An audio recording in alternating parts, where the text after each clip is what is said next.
सत्य सनातन धर्म में वेदों तथा श्रीमद् भगवद गीता का प्रचार करने वाले हमारे चैनल सनातन धर्म ज्ञान गंगा में आप सभी का स्वागत है। मेरे प्यारे कृष्ण भक्तों, आप सभी को जय श्री कृष्णा। मेरे प्यारे कृष्ण भक्तों, आज हम श्रीमद् भगवद गीता से अध्याय 9 के श्लोक 7 को भगवान श्री कृष्ण जी की कृपा से सरल रूप में सुनने और समझने का प्रयास करेंगे। जय श्री कृष्णा। मेरे प्यारे कृष्ण भक्तों, श्रीमद् भगवद गीता के अध्याय 9 में अभी तक भगवान श्री कृष्ण जी ने हमें यह सत्य समझाया है कि हे अर्जुन, जिस प्रकार जल में बर्फ बनती है और जल में ही लीन हो जाती है, ठीक इसी प्रकार यह सारी सृष्टि, ये सारा ब्रह्मांड मुझसे ही बनता है और मुझ में ही लीन हो जाता है। और ये सारी जो सृष्टियाँ हैं, ये समस्त ब्रह्मांड है मेरे ही विराट निराकार स्वरूप में स्थित है। भगवान का यहाँ ये कहने का अर्थ है कि भगवान का जो वास्तविक स्वरूप है, ये विराट स्वरूप उसके भिन्न है। ये विराट स्वरूप में परमात्मा की सृष्टि और संपूर्ण ब्रह्मांड स्थित है, मगर परमात्मा वास्तविक स्वरूप में अपने परम धाम में वास करते हैं। मेरे प्यारे कृष्ण भक्तों, उसी से आगे अध्याय 9 के श्लोक 7 में भगवान श्री कृष्ण जी आज हम सबको बता रहे हैं कि हे अर्जुन, कल्पों के अंत में सब भूत मेरी प्रकृति को प्राप्त होते हैं, अर्थात प्रकृति में लीन होते हैं, और कल्पों के आदि में मैं उनको फिर से रच देता हूँ। मेरे प्यारे कृष्ण भक्तों, आज के इस श्लोक में भगवान श्री कृष्ण जी अपनी सृष्टि रचना के विषय में हम सबको समझा रहे हैं। आइए इसे ध्यान से सुनते और समझते हैं। जय श्री कृष्णा। प्यारे कृष्ण भक्तों, आज के इस श्लोक में भगवान श्री कृष्ण जी हमें यह सत्य बता रहे हैं कि कल्पों के अंत में समस्त भूत मेरी प्रकृति में लीन होते हैं। मेरे प्यारे कृष्ण भक्तों, इस श्लोक में 2 शब्द हैं, कल्प और भूत। कल्प का अर्थ होता है जब ये सृष्टि आरंभ होती है तो ब्रह्मा जी का एक दिन और रात मिलकर एक कल्प कहलाता है। और भगवान हमें अध्याय 8 में ये सत्य बता चुके हैं कि ब्रह्मा जी का एक दिन और एक रात्रि मिलकर 8 अरब 64 करोड़ वर्ष की है। तो इसमें 4 अरब 32 करोड़ वर्ष में तो सृष्टि फलती फूलती है, और अगले 4 अरब 32 करोड़ वर्ष में ये सृष्टि प्रलय में समाई रहती है। तो इस प्रकार हर कल्प के बाद प्रलय आती है, और जब नया सृष्टि आरंभ होती है तो वो नया कल्प में आरंभ होती है। तो भगवान कहते हैं इस प्रकार के समस्त कल्प बीतने के बाद जब मेरी प्रकृति महाप्रलय में जाती है उस समय समस्त जीवात्माएं, भूत का अर्थ है जीवात्माएं, वो समस्त जीवात्माएं मेरी प्रकृति में लीन हो जाती हैं। कब तक के लिए? उस महाप्रलय काल तक के लिए। और जब महाप्रलय काल खत्म होता है, नई सृष्टि का आरंभ होता है, वहाँ परमात्मा कहते हैं उन भूतों को मैं दोबारा फिर से नई सृष्टि में रच देता हूँ। मेरे प्यारे कृष्ण भक्तों, ये अवधि कितनी है, ये हमें भगवान वेद हमें बताते हैं। आइए इस पर चर्चा करते हैं। जय श्री कृष्णा।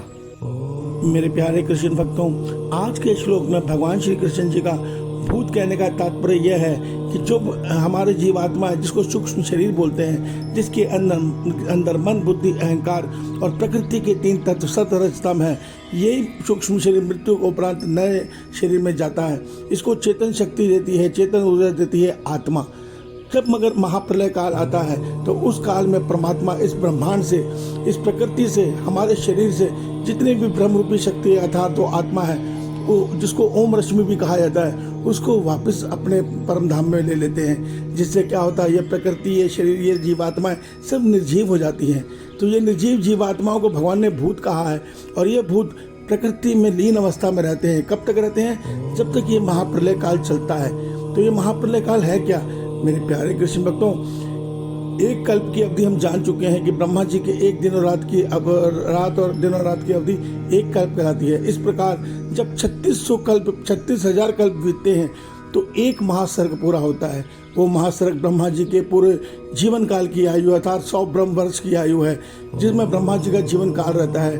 उसके बाद ब्रह्मा जी का भी मृत्यु का समय आ जाता है, और ब्रह्मा जी को मृत्यु को प्राप्त होने पर ये प्रकृति भी मृत्यु को प्राप्त होती है। उस समय क्या होता है, परमात्मा की जो ब्रह्म रूपी शक्ति है, जो हर अणु में, हर परमाणु में, हर क्वार्क में, हर देवता में, हर मनुष्य के अंदर, जो प्राणी में जो जीवात्मा रूपी आत्मा रूपी शक्ति है, वो वापस परमात्मा में जाके लीन हो जाती है। और बचता क्या है? केवल जड़ तत्व बचता है, भौतिक तत्व बचता है, जिसको आपरा प्रकृति बोलते हैं। ये भूत प्रकृति में लीन हो जाते हैं। भगवान कहते हैं ये तब तक लीन रहते हैं जब तक नया महासर्ग अर्थात नई सृष्टि आरंभ नहीं होती, क्योंकि इन जीवात्माओं के कर्मफल बाकी होते हैं। इसलिए परमात्मा नया महासर्ग जब आरंभ होता है तो परमात्मा नई सृष्टि की रचना करते हैं। और भगवान कहते हैं मैं इन सब भूतों को फिर से इनके कर्म अनुसार कर्मों के अनुसार रच देता हूँ। मेरे प्यारे कृष्ण भक्तों, ये रहस्य भगवान श्री कृष्ण जी हमें गीता में बता रहे हैं। इससे ये सिद्ध होता है कि ईश्वर के अतिरिक्त किसी अन्य की कोई सत्ता नहीं है। जब ईश्वर चाहते हैं तो इस सृष्टि को रच देते हैं, और जब ईश्वर चाहते हैं तो इस सृष्टि को समेट देते हैं। जिस प्रकार एक शतरंज का खेल होता है, जब चल रहा है तो डब्बे में सजा रहता है, और जब नहीं चल रहा तो डब्बे में बंद हो जाता है। इसको आप इसी प्रकार समझिए। और ये खेल में हम सब जन्म मरण चक्र में फंसे हैं। क्यों?